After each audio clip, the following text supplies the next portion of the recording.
ప్రియ సహోదరి సహోదరులు, మీ జీవితంలో ప్రతి పని ప్రార్థనతో ప్రారంభిస్తే మంచిది.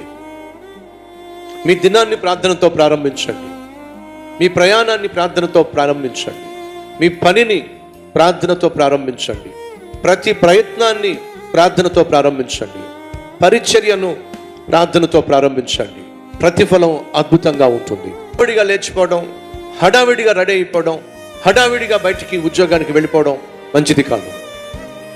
కారణం ఏమిటయ్యా అంటే, గడప దాటి వెళ్ళిన నువ్వు తిరిగి గడప దాటి ఇంట్లోకి వస్తావనే గ్యారంటీ లేనటువంటి రోజుల్లో మనం జీవిస్తున్నాం.